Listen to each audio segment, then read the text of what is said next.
Boa tarde, meus queridos. Que a paz de Jesus esteja com cada um de vocês. Por onde quer que vocês andem, receba o Espírito Santo de Deus. Receba a paz de Jesus. Receba o amor de Jesus na sua casa, na sua vida, na sua saúde. Receba os bens lá do céu. A vitória do Pai, a vitória do Filho, a vitória do Espírito Santo de Deus. Meus queridos, boa tarde. Diretamente de Contagem para o meu coração e para o teu coração. Que vocês vivam hoje o melhor, tarde, o dia que vocês estão vivendo hoje. Agradeça sempre, perdoe, ame e cultive o que é bom na vida de vocês. Que vocês sejam felizes diretamente dos seus corações a seus familiares. Que vocês tenham mais afeto, afago às pessoas que os cercam. Porque hoje estamos aqui, mas não sabemos daqui a um segundo. Porque somos visitantes nessa terra.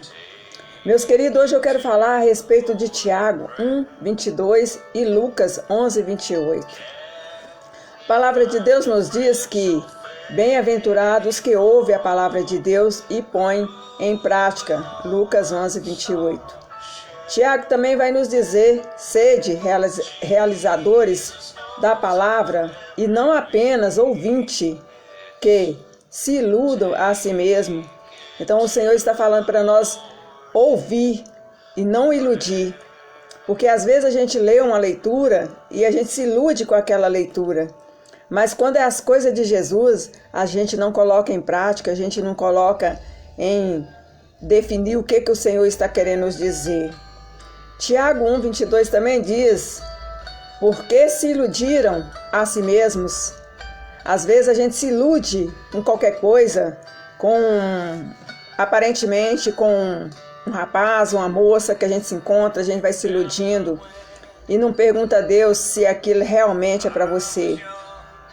Porque tinha conhecimento da palavra, mas sem fruto, sem transformação de vida.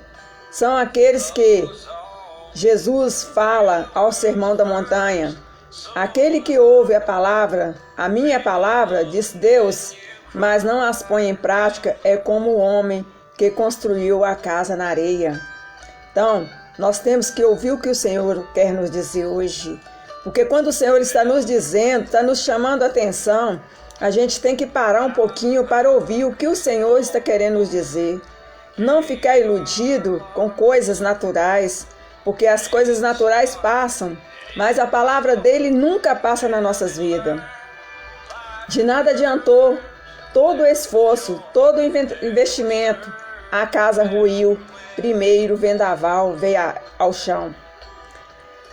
Mateus 7:26, e a casa desabou. Ler a Bíblia e fazer o diário espiritual. A última questão é mais importante, como colocar essa palavra em prática. Nós temos que estar sempre colocando em prática a palavra de Jesus. Nós temos que abençoar as pessoas por aquilo que você aprendeu, por aquilo que você viveu. Então, se você não tem uma prática, se você não tem um conhecimento bíblico, você não vai conseguir ensinar às pessoas aquilo mais para frente. Nesse momento, somos desafiados a colocá-lo em prática. Então, Deus está nos desafiando a colocar a palavra dele em prática. Não viver apenas de ilusão, não viver apenas de passado, não viver apenas do que as pessoas te dizem, mas consultar o que o Senhor quer te dizer dentro da palavra. Deus mesmo diz, eis que esta palavra eu vos desafio. Faça a prova de mim e vede. A minha palavra funciona. Ela é viva, ela é eficaz, ela se realiza. Basta colocar em prática. Então, para nós colocarmos algo em prática, nós temos que aprender primeiro com Deus. Nós temos que aprender primeiro com a palavra que Ele nos ensina. Porque a palavra de Deus é como a semente. Se plantar, nasce. Tome decisão, plante a semente do amor dentro do coração de vocês. Tem gente deixando Deus por nada, por viver uma vida promíscua e impura e acha que aquilo ali tá bom. Acha que se eu for na igreja hoje está bom. Acha que o que eu fiz hoje para Deus está bom. Mas Deus, Ele esquece o nosso passado também. Mas se você fez e fez sem amor, Deus apaga da memória dele. E Ele não realiza aquilo que você pediu. Por quê? Porque às vezes a gente volta para o final da fila porque somos desobedientes. Não ouvimos a palavra de Deus, não colocamos em prática, não pratiquemos a verdade e a vida. Você e eu somos convidados a esse passo importantíssimo na nossa caminhada, colocar a palavra de Deus em prática. Faça uma experiência hoje, você vai perceber com surpresa o quanto ela é de todos. Experimente fazer isso. É isso que o Senhor quer de cada um de nós. Construir uma casa firme, construir os nossos objetivos na rocha, construir o nosso viver em Cristo, construir o conhecimento dele, nele. Conhecer a palavra de Deus é colocar em prática no nosso dia a dia, excitante e em prática, e veja o quanto Deus faz acontecer o que desejamos. Não pensam que Ele esquece. Um pedido nosso pode demorar 1 ano, pode demorar 2 anos, pode demorar 5 anos, mas Ele não deixa de realizar aquilo que você pediu. Apenas entenda que Ele faz quando você está fazendo o que Ele pediu. Pregai, falai de mim, ajudai aos pobres, ajudai as viúvas, ajudai os órfãos, ajudai as criancinhas, as grávidas. Coloque em prática tudo isso. Conta-se que um certo homem trabalhou muitos anos em uma construtora. Cansado, pediu ao seu patrão que o mandasse embora, porque já não aguentava mais, pois estava cansado. São tantas pessoas hoje em dia que estão cansados, né? Não aguenta mais pregar a palavra de Deus. Não prega mais em Jesus com excelência. Não prega o amor de Deus e vai embora, sai da igreja, vai embora e não quer saber. Insistentemente o patrão o pediu. Isso aqui está no lugar de Deus. Às vezes Deus pede nós as coisas e nós negamos. Pediu que ficasse mais um tempo até construir a última casa. Ele dizendo: não, eu estou cansado, mas faço somente essa última para o Senhor. Assim o patrão comprou tudo de melhor e o deu para construir a última casa. Mas o homem, já não querendo trabalhar naquilo mais, fez a casa de qualquer jeito, até que chegou o patrão e diz: a casa está pronta? Ele diz: sim, está pronta, já terminei. Deus, Ele faz esse teste conosco. Às vezes Ele manda a gente fazer alguma coisa para Ele, mas nós façamos de qualquer jeito, façamos de qualquer maneira. Aí o patrão falou assim: então tá bom, já que você está cansado, eu vou pedir você para passar no RH, acertar suas contas. Aí você passa mais à tarde, que aí a gente fala. Pode haver a ilusão, faça teu melhor. Mesmo que seja o último dia da sua vida, faça isso. Não deixe de fazer as coisas de Deus, porque o nosso dia aqui na terra, a gente não sabe se hoje é o último dia nosso. Então nós temos que fazer com excelência, nós temos que fazer com amor, nós temos que fazer com exatidão, com amor a Deus que está no céu, porque Ele mesmo diz que quando a gente pratica o que é bom, a gente agrada a Ele também, primeiramente a Ele. Pois bem, tem certeza que essa casa está pronta e como as outras de antes? Perguntou o patrão. Sim, do jeito que o Senhor fazia. Se eu pedia para fazer, eu fiz. Mas aquela casa não estava tão perfeita como as anteriores. E ali aquele patrão comprou de tudo, do melhor para ele, fazer essa casa, sendo que seria a última casa. Sem prume, sem alicerce, de qualquer jeito, com goteira, o patrão chamou em seu escritório e diz: aqui então está, meu caro, as suas contas. e a chave da casa que eu fiz, essa é sua. Nessa hora, o semblante dele entristeceu. Nessa hora, ele chorou amargamente. Nessa hora, ele sentiu que ele estava lá no fundo do poço. Por quê? Porque fez de qualquer jeito, de qualquer maneira a casa. E não sabia ele que aquela casa era de presente para ele. É assim que Jesus fala conosco. Talvez Jesus fala, vai filho, faça aquilo ali para mim, vai lá, conversa com aquele mendigo, com aquele morador de rua, com aquele doente, mas você vai lá e faz só dar um bom dia, tchau para você. Quero não, tá muito fedendo, não tá igual os outros, mas Deus ele experimenta a gente até no lixo, até dentro do esgoto ele nos experimenta, sabe, meus queridos? Então ele pegou aquela chave amargamente chorando e o fez a casa na areia.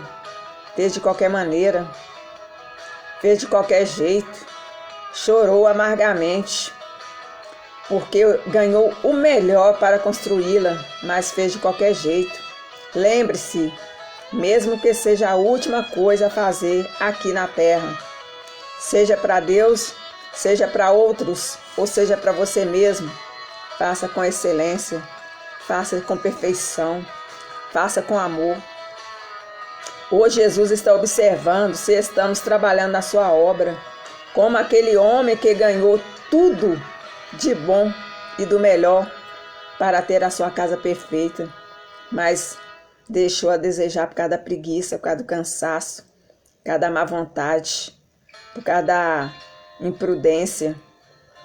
A casa que ele recebeu não tinha alicerce direito, pingava água, não fez os alicerces certos, não fez do jeito que o patrão pediu, mas você o abandonou e isso voltou lá para ele voltou para o final da fila. Sabe lá quando terá a oportunidade de tê-lo novamente uma casa como aquela? Não sabemos quando Deus manda a gente lá para o final da fila para nós aprendermos. Porque negamos a Ele todos os dias, negamos a sua vontade, negamos o seu amor, negamos a palavra. Deus, Ele nos dá oportunidade, campos verdejantes, pessoas para nos ajudarem, mas deixemos o barquinho passar por causa da nossa desobediência, preguiça, desafeto e soberba. Tá aí, né, meus amados? A soberba, o desamor, as coisas ruins, né? Moisés também foi assim. Jesus falou com Moisés, Moisés, vá lá e converse com a rocha e a rocha dará as águas. Mas Moisés também foi desobediente. Sabe o que Moisés fez? Ele foi lá e bateu na rocha 2 vezes e jorrou água. Mas Jesus falou, vai lá e converse com a rocha que ela te dá água. E Jesus falou com ele, pois é, Moisés, eu te pedi para que conversasse com a rocha. Por que você bateu na rocha? Por causa da sua desobediência, não entrará na terra prometida. Não entrará no meu reino, por causa da desobediência. E Deus esqueceu tudo que ele havia feito, porque Moisés vivia face a face com Deus. Mas nesse momento, Deus apagou tudo que ele tinha feito no passado. Então não deixe que Deus apague tudo que você já fez até hoje, por causa de uma desobediência, uma má vontade. Porque você tem que saber onde você está pondo a planta dos teus pés. Porque se você está assim ligadinha com Jesus, mas se você fez as coisas do jeito que você quis, não do jeito que ele pediu, igual Jonas, ele pediu para ir para Nínive. Ele queria desviar o caminho e foi para outro lugar. Mas depois entrou no barco e o barco começou a dar tempestade e ele foi lançado na baleia na boca de um peixe, foi engolido, ficou 3 dias e 3 noites também pela desobediência, porque não soube obedecer a Deus. 10 coisas que o Senhor não vai nos perguntar naquele dia final. Preste atenção. Primeiro, Deus não vai te perguntar que tipo de carro você dirigiu. Ele vai perguntar quantas pessoas você levou que não tinha transporte. Primeira coisa, Deus vai observar isso de nós, se nós estamos fazendo a vontade dele, se nós estamos cumprindo a promessa dele aqui na terra. Segundo, Deus não vai te perguntar o tamanho da sua casa, ele vai te perguntar quantas pessoas você recebeu na sua casa. É forte, meus amados, é forte. Terceiro, Deus não vai te perguntar sobre as roupas que você tinha no seu roupeiro. Ele vai perguntar quantos você ajudou a vestir. Às vezes nós temos tantas roupas, tantos sapatos nos nossos guarda-roupa que nem usamos. Aí a gente fala, não vou dar não, você vai vender para outro. Não importa o que a pessoa vai fazer com a roupa. O importante é você vestir ela na hora que ela precisa. É calçar ela na hora que ela precisa. Quarto, Deus não vai te perguntar qual foi o maior salário. Ele vai te perguntar se você comprometeu o seu caráter para obtê-lo. Então, meus queridos, se você está pensando que vai obter lucro, vai obter as coisas com o seu salário sem ajudar o próximo, você está enganado. Porque Deus ele vai nos perguntar, ele não vai nos perguntar nesse último dia o que nós queremos ouvir. Ele vai te perguntar e vai nos perguntar aquilo que cabe a ele perguntar a nós. Quinto, Deus não vai te perguntar qual era o nome do seu trabalho. Ele vai perguntar se você fez o seu bom trabalho da melhor maneira possível. Como se fosse o homem, né, que fez a casa. Então, ele não fez a casa do jeito que o patrão pediu. O filho pródigo também foi assim. Ele quis vender tudo porque ele queria viver a vida dele. Mas ele foi para o mundo, mas quebrou a cara. Mas o seu pai, já sabendo de tudo, ele falou assim, meu filho vai voltar um dia. E ele vai ser o retorno dessa casa com muita alegria. E Deus também nos espera assim, com muita alegria, com paciência, para nós arrependermos, para que nós possamos levar a mensagem dele. Sexto, Deus não vai te perguntar quantos amigos você teve. Ele vai te perguntar de quantas pessoas você foi amigo. Será que hoje em dia nós temos amigo de verdade? Eu sinceramente, eu não tenho tantos amigos, mas os que eu tenho eu valorizo. Porque eu sei que na hora que eu preciso deles, eles estão ali prontos para me ajudar. Então nós temos que sentir isso, que Deus vai nos perguntar. Porque nós valorizamos aquele que está mais perto da gente. Porque quando estamos perto de alguém que nos ajuda, nós também temos que fazer o mesmo. Sétimo, Deus não vai te perguntar em que bairro você vivia. Ele vai te perguntar como você tratou seus vizinhos. Você pode estar morando numa vila, você pode estar morando no melhor lugar, mas você tem que tratar os seus vizinhos da mesma forma, com o mesmo carinho, com o mesmo amor, com a mesma exatidão. Porque às vezes a gente está de porta a porta com um vizinho, nem um bom dia a gente dá. Passa por ele, nem um oi a gente fala. Mas nós não sabemos que, sabendo nós que Deus ele faz questão que nós sejamos bons vizinhos. Oitavo, Deus não vai te perguntar sobre a cor da sua pele, igual muitos a gente vê, né? Fica com racismo. Ele vai te perguntar sobre o conteúdo do seu caráter. Não importa se você é branco, se você é negro, se você é pintado, se você é amarelo. Deus quer que você tenha caráter, que você tenha obediência, que você tenha humildade, seja honesto. Nono, Deus não vai te perguntar por que você levou tanto tempo para procurar a salvação. Ele irá amavelmente levar você para a sua mansão no céu e não para os portões do inferno. Então, meus queridos, prepare-se o seu coração, prepare a sua alma, prepare seu espírito, pois não sabemos a que hora, que minuto, que segundo Deus pode nos levar.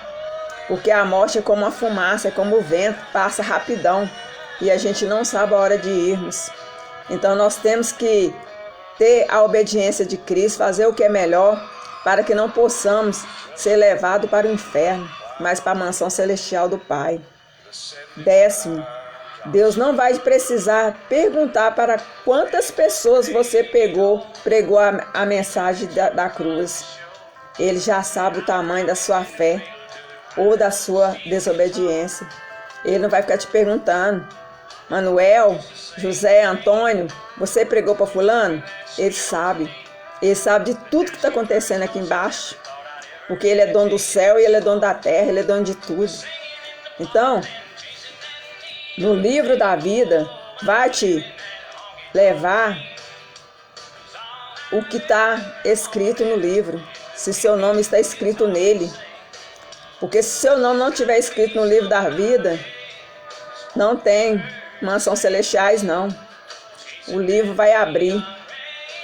E se abrir o livro e o seu nome, o meu nome não estiver escrito lá, é lago. É lago com enxofre. É triste dizer isso, porque muitas pessoas, eles estão procurando vida fáceis, estão procurando um mundo fácil, mas não seja como aquele que fez a casa de qualquer maneira, de qualquer jeito. Vejo tantas pessoas dizer: deixei Jesus hoje, amanhã eu procuro ele para realizar os meus sonhos. Que sonho, meus amados? Que sonhos? Sonho do pecado? É isso? Sonho de ter inveja dos outros? Sonho de ficar brigando com as pessoas? Sonho de ficar confrontando e matando o seu semelhante por nada? É o que eu mais vejo e ouço. Agora eu estou feliz, pois sou capa de revista, sou Miss Bumbum, sou Miss Brasil, sou empresária, sou performance. Acordem, gente. Isso é pura ilusão para os portões do inferno. Então, se você está com essa ilusão, eu sou isso, eu sou capa de revista, eu sou modelo, isso aí acaba. Tudo acaba nessa terra. Só não acaba a palavra dele, porque ele diz que a palavra dele não volta vazia para o nosso meio. Porque se você tem Jesus, você tem tudo. Se você não tem ele, você não tem nada. Você é apenas uma fumaça que vem e passa tão de repente. Muitos sabem que eu prego a palavra de Deus, mas muitos da família mesmo nem sabia que você ministrava. Por quê? Porque não tem interesse. Às vezes você manda um vídeo desse para eles fazem pouco caso. Finge que não ouviu. Ou só visualiza e fala amém, mas não sabe nem do que tá passando dentro do vídeo. O que eu estou falando, o que eu estou ministrando. Já até morreu um parente meu mesmo que falou: eu nem sabia que você ministrava, que você orava. Sabendo que eu sempre preguei, desde 2014, graças a Deus, o pacto que eu fiz, o voto que eu fiz com Deus, a aliança que eu fiz com Deus, é de ministrar a palavra dele pro resto da minha vida. Tem dias que a gente está cansado sim, a gente está desanimado, porque Deus também não quer que a gente faça as coisas de qualquer maneira. Mas quando você é escolhido para ministrar o que Deus quer que você ministre, você sabe que Ele te dá a palavra. Você não precisa ficar inventando palavra, fazendo de qualquer maneira, de qualquer jeito. Então Deus está avisando hoje para nós ficarmos atentos. Eu estou batendo na sua porta, filho, filha, acorde, arrependam-se, porque os dias são maus, tudo vai passando, o tempo está passando muito rápido, tudo está indo embora assim, um triscar de olhos, um piscar de olhos. Então nós temos que ficar atenados, meus irmãos. Temos que viver o que Deus está nos pedindo, pregar a mensagem dele enquanto estamos aqui. Porque se nós não pregarmos o evangelho, muitos não vão conhecer. Porque ainda tem pessoas que não sabem o que é amém, o que é aleluia, o que é Pai Nosso. Porque não tem como receber, não tem um rádio, não tem uma televisão, não tem um celular. E nós temos que ministrar essa palavra para que ela chegue em todo mundo. Porque quando essa palavra chegar em todo mundo, aí sim virá a glória de Deus sobre nós. E nós seremos escolhidos para a mansão celestial. Eu desejo a vocês, meus amados, minhas amadas, Que vocês reflitam nessa palavra de hoje. Que vocês não durmam o sono da indolência, mas que vocês acordem para a verdade. Que vocês acordem para a realidade. Que vocês acordem para a necessidade de ouvir a palavra de Deus e refletir em tudo que Jesus está falando conosco, desde Gênesis, Apocalipse. O dia da matança já está aí. É insuportável sabermos que nós estamos vivendo Apocalipse 6. Nós estamos vivendo a grande matança na terra. As pessoas estão morrendo a troco de nada. As pessoas estão indo embora sem a gente perceber.